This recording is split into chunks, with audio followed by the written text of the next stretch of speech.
which ended with the UN demilitarizing the Desert Peninsula with a shaky truce. After Amin took over, tensions between Israel and its Arab neighbors began to flare up again. For Israeli intelligence, the objectives were to assess enemy motives, movements, and strength. One of its most formidable threats from the sky was a mysterious Russian-made jet fighter. In 1966, Mossad was given the assignment to learn more about the Soviet MiG-21. 15, 16, 17, 18, 19, 20.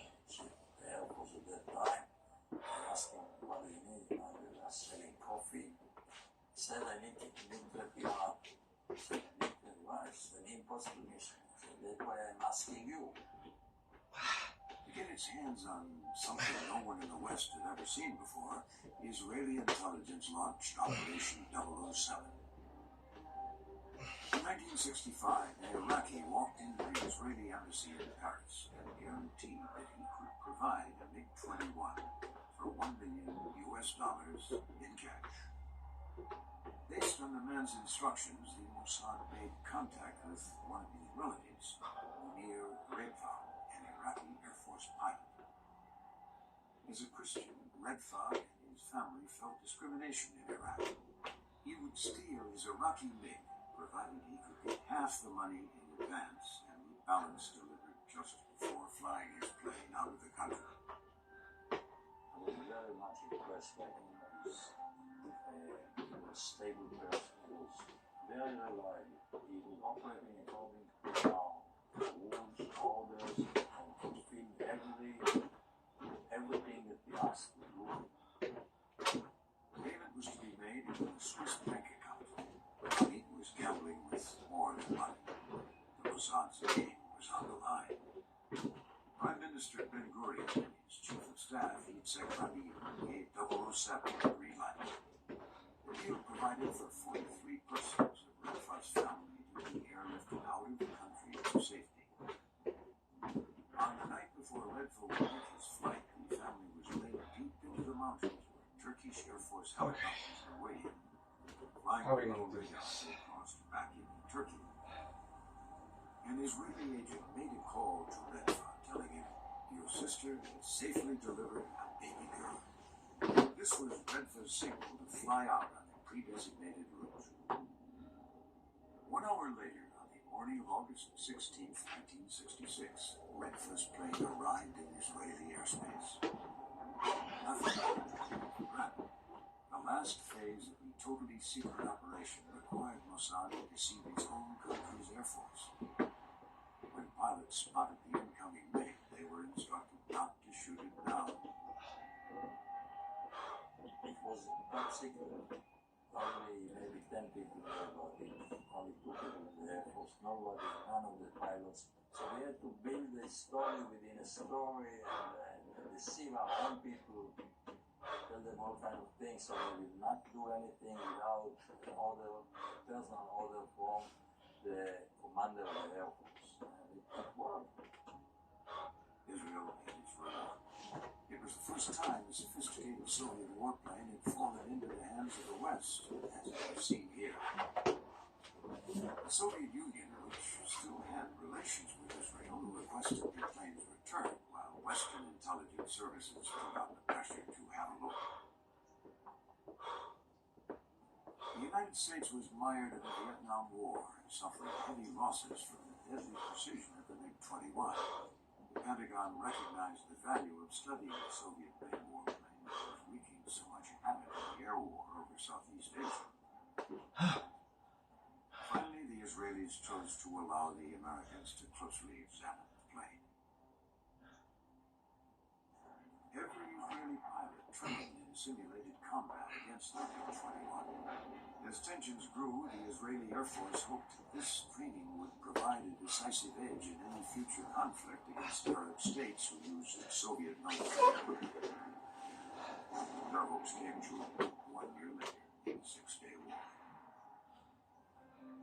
Mayor Amit had placed spies in ever greater numbers in every other country, across Europe, down to South America, throughout Africa, and in the United States. United States. As demonstrated by obtaining Khrushchev's speech from an Israeli sympathizer, Mossad would count on something no one agency had. No worldwide network of voluntary others.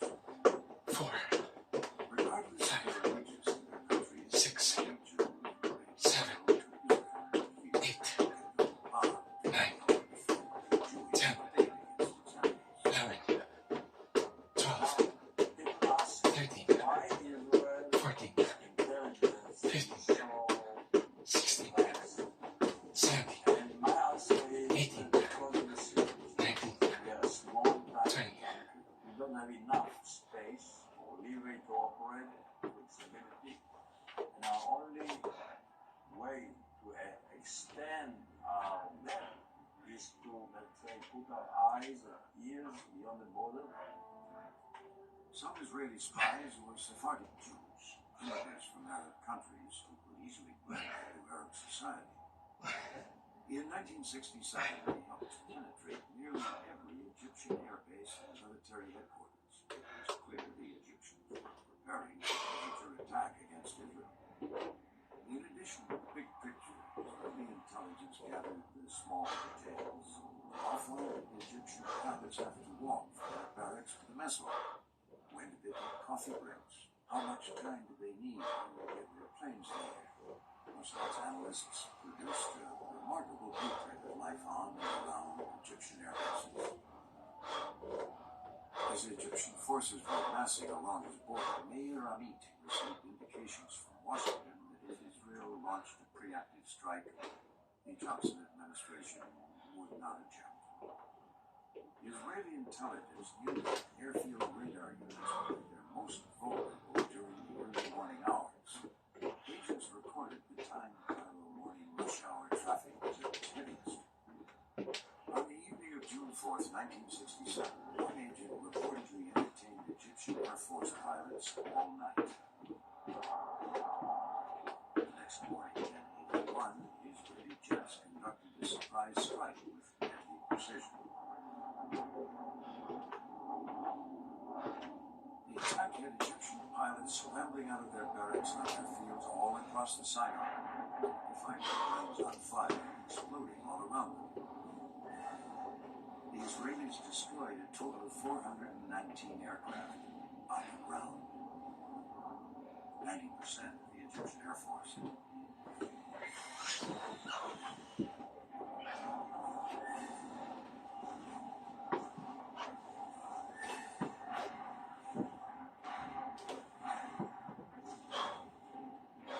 5 days and 2 more battles later, the war was over.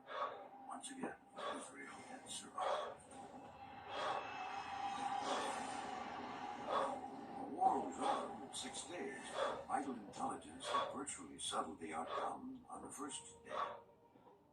It would go down as one of the finest examples of the effectiveness of espionage.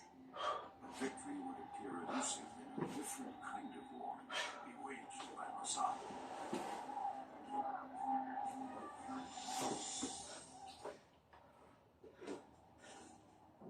By the end of the 1960s, terrorism was a new threat facing the Israeli Mossad. The new Palestinian Liberation Organization, or PLO, sought world attention for Palestinian independence. Its target was Israel, which now occupied the land conquered in 1967. One of the most notorious PLO groups was Black September.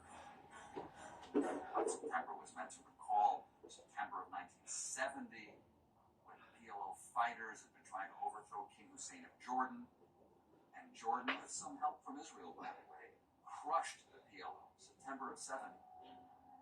Groups like Black September posed common threats both to Israel and other sovereign Arab states like the Kingdom of Jordan. Mossad established unofficial relations with Jordan's King Hussein well before the two respective governments. I warned him about threats to assassinate him and things like that. We gave him the information, very concrete information. We had a lot of relations, underground relations, that paved the way to the peace process. After Palestinians were expelled from Jordan in 1970, terrorism increased with bombings and hijackings, but the worst was yet to come. The 1972 Summer Olympics in Munich were heralded as the proud achievement of the rebirth of democratic Germany from the ashes of World War II. As athletes gathered from around the world on September 5th, terrorists stormed the Olympic Village compound, killing Israelis and taking the rest of the team hostage. While Mossad attempted to intervene, the West German authorities took jurisdiction and 13, the 14, the end of a long 15, standing did not go as planned. 16, In the 17, Israeli athletes 18, were killed. 19, And this, 20. in a way, was a turning point in the history of Israel and its fight against terror. Because the outrage in the country, in Israel, was so big. We should remember, and shouldn't forget, it was 25 years after the Second World War. Israeli athletes massacred. In Jerusalem, retribution was on the mind of Israeli Prime Minister Golda Meir. Committee X was formed. A secret team defined those responsible for the Munich Olympic massacre and eliminated each one. The objective: terrorize the terrorists. They made up a list of all those who were thought to be responsible for this Munich massacre. And they made an X on each one, and the war of liquidation. 1, Less than a Two. year after the Munich tragedy, members of Black Three. September began to disappear off the streets Four. of Europe's capital cities. In Rome, Five. one was shot dead at close range. 6, The bullets came from a .22 caliber Seven. pistol, a trademark of Mossad. 8, Another answered the phone in his Paris Nine. apartment. After he stated his name, a strange high-frequency sound was heard. It triggered his telephone to explode. Another terrorist got out of bed in his hotel room in Cyprus. A change of pressure on the bed set off a bomb planted underneath. The intention was to create panic among the members of Black September who had organized the bombing operation. Arrangements were made for their obituaries to appear in local Arab papers while some were still alive. Families of the suspected target also received flowers and condolence cards before an assassination. But one leader of Black September, Ali Hassan Salameh, continued to elude committees. The hunt was on for the man known throughout the Arab world as the Red Prince. In July 1973, Mossad received a tip that the Red Prince was working in the small Norwegian town of Lillehammer as a waiter. Mossad agents gathered in the remote Scandinavian town and located a man they believed to be Salameh. But the man the agents shot was actually a Moroccan waiter, not the elusive Salameh. The tip turned out to be a message of deliberate misinformation. In the ensuing chaos, some Mossad agents managed to escape Norway, but 6 others were captured by local police and charged with second-degree murder. They received jail sentences of 5 years each. An entire Mossad undercover network in Europe, safe houses, death letterboxes, and secret phone numbers were all vulnerable and had to be abandoned. 6 years later, in 1979, Ali Hassan Salameh was reported to be living in Beirut. Agents learned about his precise movements and daily routine. This time, there would be no mistakes. Driving the same route to work every morning would prove to be a fatal error for the Red Prince. As Salameh passed a car parked on a Beirut street, it exploded. The last key figure behind the Munich Olympic massacre was finally dead. You cannot fight terrorism 100%. It doesn't matter how many walls you build and how many alarm bells and video cameras you use. There will always be a hole in the wall where terrorists can come. Committee X was laid to rest. Yet as the decade ended, terrorism continued. Only the tactics changed. When it came to Israeli intelligence, terrorists knew their actions would no longer go unchallenged. Throughout the 80s and 90s, Israel continued to find itself occupied over issues of war and peace with neighboring states in the region. A country that has been formally at war with Israel since its independence doesn't even share a common border with a Jewish state. Iraq remains Israel's 1977, Mossad discovered that the French government was providing Iraq with its own nuclear capability. The Iraqis were building a nuclear reactor facility just north of Baghdad. Mossad concluded that Iraqi dictator Saddam Hussein wouldn't hesitate to use a nuclear weapon against Israel.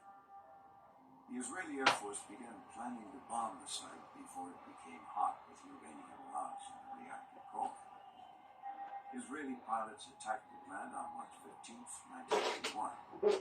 8 F-16 fighter bombers, escorted by 6 F-15 fighter interceptors, flew at sand dune level across Jordan before streaking toward Iraq. They reached the target 2 minutes after the French construction staff had left. 4, The death toll 5, 6, 7, 8, 9, 10, 1, 2, 3, 4, 5, 6, 7, 8, 9, 10. Syria. So, all in all, it was like a civic action. Yet while Israel destroyed a potential nuclear threat abroad, it faced a major security leak over its nuclear installations at home. Hidden in Israel's remote Negev desert is a major underground facility and reactor. Known as the research facility, it's now the home of Israel's nuclear program, operated in total secrecy. In 1986, after working there for 10 years, Mordechai Van Leeuwen claimed to be upset with his country for unjustly arming itself with nuclear weapons. He was negotiating with Sunday Times, French newspaper, about publication of a story for quite a nice sum of money by a blonde girl. The blonde girl tempted him to come to Rome, where she promised him will have a good time, etc. And when he entered the apartment in Rome, he was kidnapped, and all of a sudden he found himself in Israel. Vanunu was convicted in 1988 of espionage and sentenced to 18 years in an Israeli prison. However, Vanunu succeeded in exposing Israel's nuclear capacity to the world. But some have claimed that the exposure may have actually served as an effective deterrent to nations with hostile intentions against Israel. If the story of an intentional deterrent were ever true, it paid off during the Persian Gulf War. In 1991, with his nuclear capabilities set back by the Israeli Air Force, Saddam Hussein launched spread missile strikes at Israeli cities. The missiles carried the unique threat of containing biological weapons. They destroyed buildings and killed a few people, but no biological agents were attached. Even after the war, the Mossad penetrated deep into Iraq to discover how much of Saddam's arsenal had survived Allied bombardment.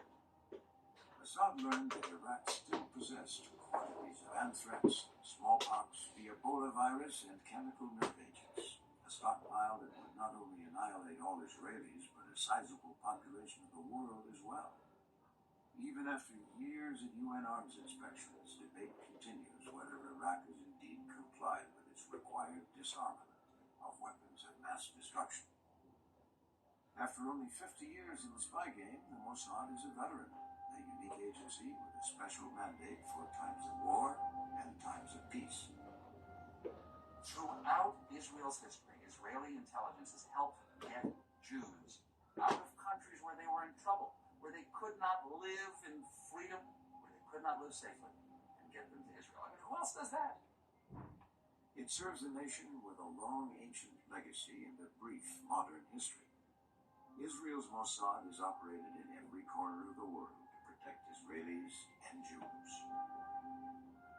If the Israeli public is frightened, well, Israeli intelligence has always felt that part of its job was to help Israelis sleep at night. It's an agency which has helped create and maintain a strong relationship with Israel's oldest and closest ally, the United States of America. For an organization that supposedly numbers only 1,200 permanent staff, it has created a reputation of mythic proportions. Who are the men and women of Mossad? Those who are field agents are graduates of the Mossad training school, working clandestinely in Europe, South Africa, and the Far East. They operate posing as businessmen, travel writers, perhaps salesmen. They use names and biographies drawn from the library of aliases maintained by Mossad. But they are mostly faceless individuals who do their jobs as patriots for their country, undercover and in secret. Silently they did their work. Silently they died. We cannot still reveal their names. The mandate for Israeli intelligence is as ancient as the Hebrew Bible. It is defined by Mossad's own secret code. By way of deception, thou shalt do war.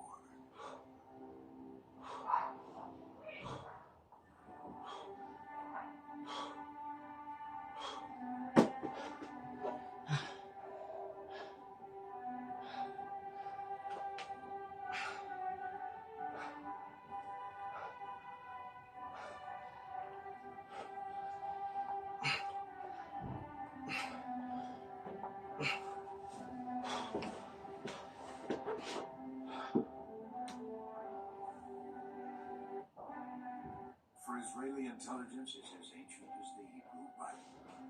It is defined by Mossad's own secret code. By way of deception, thou shalt do war.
When we talk about food, it's usually absolutes.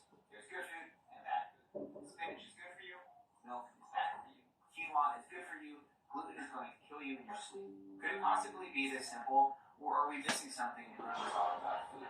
As unhealthy as the American diet has become, presently 62% of adults are overweight or obese. Our relationship with dieting is just as unhealthy. Take for instance one survey by the University of North Carolina at Chapel Hill that found that 75% of American women say that they were some unhealthy thoughts, feelings, or behaviors related to food or their life.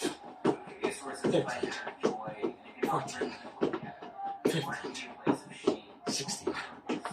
Sports Diet is a world record powerlifter and strength coach. Today he trains entrepreneurs like Gary Vee and helps people create a better relationship with food. I sat down with him to talk about how we can make progress, not only live healthy lives, but to also enjoy food without guilt. I love to keep things simple, and I would love to say that we could just create these two separate categories of good and bad food. But would you say that that's just a complete oversimplification of food? It's a massive oversimplification, and it's marketing. It's almost like when you look on Instagram, you have like the green checks and the red checks. I work with a lot of people who struggle with food anxiety and binge eating. And first and foremost, more people struggle with binge eating than they would like to admit. And one of the first things I like to say is if you struggle with binge eating, you struggle with food anxiety, if going out to dinner with friends or family on a Friday night is almost anxiety producing because you don't want to ruin all your progress, the first thing I say is you're not alone. Because a lot of people struggle with it, but very few people actually discuss it. From that point, whether you place a morality on food, whether food is good or bad, right or wrong, you're setting yourself up for more food anxiety. When you say ice cream is inherently bad, when you say pizza is inherently bad, when when you go out to eat with your friends and family and there's ice cream or pizza, you're gonna be more likely to get anxiety about it because you think you're doing something bad. But when we understand that our health isn't made up by one meal or one bite, no one got fat from having one donut, just like no one got skinny from having one salad. No one lost all their progress by missing one workout. No one got jacked and shredded by having one amazing workout. Our health is dictated by everything we do over time. And the more we can realize that one meal isn't good or bad, one meal isn't right or wrong, the less anxiety we're going to have with food, which is really what my main goal is, to have a healthier relationship with food. So great, we can eat whatever we want, whenever we want, and there will be no negative outcomes for our health because there are no good or bad foods. Except not exactly. Changing how we look and talk about food doesn't mean that we're magically changing nutritional components. So what does it mean? And this is one of the main arguments that people will use when they go against what I'm saying. Like, oh, really? So you're just saying that you should have Pop-Tarts and pizza and candy for every meal? I'm like, no, just because there's no such thing as a good or bad food does not mean I'm saying go eat whatever you want. Like, that's not what I'm saying. What I'm saying is don't place a morality on it. Don't shame yourself if you decide to, at your son's birthday party, have a slice of pizza. It's okay. But that doesn't mean I'm saying eat pizza for every meal. Like, generally speaking, to be a healthy individual and maintain a healthier body weight and have a healthier mindset, like, yeah, minimally processed, lots of fruits, lots of vegetables, lean proteins, that should make up the majority of your diet. It's like the 80-20 rule, which is like, most of the time, don't eat like an asshole. When you do eat like an asshole, don't treat yourself like an asshole. I think a lot of times too, like, we need to think about what our goals are from the beginning. It's very easy to just follow trends, but we're so individual. And it's like, do you want to gain strength, or do you want to focus on your body? Do you want to get lean? What is it? And I think if we focus on those things first, then we can figure out maybe what's the best kind of lifestyle and what kind of food we should be eating.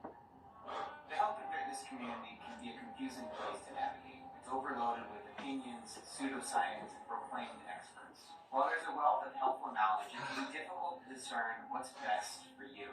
And the truth is, it really depends where you're at on your own fitness journey. One of my favorite examples is this. For one person, progress might be saying no to the donut because it's going to help them stay on track. It's going to help them eat fewer calories, and that's going to help them lose weight, which is what their goal is. For another person, though, progress might be saying yes to the donut because now they can eat it without anxiety. Because I think a lot of people only look at progress from a physical perspective, like fat loss, muscle gain, but mental progress is huge. Mental health is massively important, and it's seriously under-discussed, especially in fitness. And for me, if someone can have a donut without leading to a further binge, and or have a donut without shaming themselves and feeling guilty and just driving themselves on the ground, feeling like a lesser person, like they failed, that's also huge progress. It's probably better, right, to make the decision consciously than to slip up and make mistakes and then, or see them as mistakes. If we say, okay, I'm going to go out and have a burger tonight, then we can feel better about that experience. A lot of people, they'll go get the burger, but every bite, they're like, I shouldn't be doing this, I shouldn't be doing this. And they feel terrible about it, and they can't even enjoy it. And then when they're done, they feel so bad, they're like, why screw everything up, so screw it. And then they get the ice cream, and then a whole box of Cinnamon Toast Crunch, and then they have, it's like, what if you just enjoyed the burger? What if you just enjoyed the burger? When you first get into healthy eating, it can be very easy to place large red X's on some foods and green check marks on the others. But this might not be the best long-term approach, especially if your goal isn't to just shed excess fat, but to instead rediscover a love of food without shame or guilt. As long as we're giving our body the nutrients it needs most of the time, as Jordan said, focusing on eating less processed foods, more fruits, more vegetables, and more lean protein. We can indulge ourselves every once in a while. We can eat guilt-free while on vacation. We can kick our feet up and have a few beers. After all, life can be pretty damn boring if you don't worry about rules from time to time. Our burgers are for you. Well, 6, for this meal, 7, it's good enough. 8, 9, 10, Hey guys, if you like this video, you might want to check out Jordan's 12, YouTube channel. He's got a great channel 13, about fitness, nutrition, 14, and everything in between. 15, Check out the description as 16, well. And of course, if you want to 17, sign up to be a Patreon 18, member of the Patreon community, where 19, I'm creating exclusive 20. videos and podcast AMAs every month. I wanted to share a couple videos that I recently released that you might Like, I sat down with Jordan to get his advice for those looking to build a fitness routine for the first time. The gym is full of insecurity. Like, it's really important to know that. And it doesn't matter how someone looks, they are not looking at you, they're looking at themselves. I also recently uploaded behind the scenes content from my last couple videos, including how I shot the opening scene for the I Quit Captain video. So if you go to patreon.com/MakeDevelop, again, there's a link down in the description. You can get access to the exclusive videos, tiers, all that content, plus a bunch of other stuff. Let me see how much I got here. I got 17 videos on filmmaking and creativity, 12.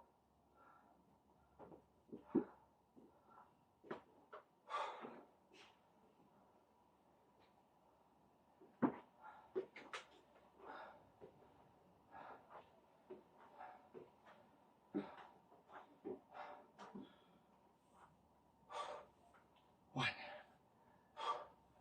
4, 6, 8, 10, 12, 14, 16, 18, 20.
Sixteen, 18, 20.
1,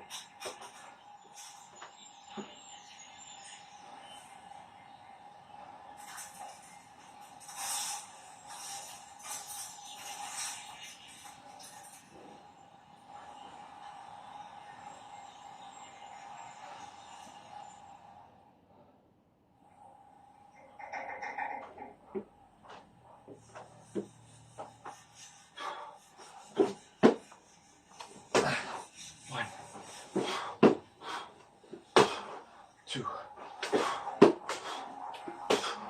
3, 4, 5, 6,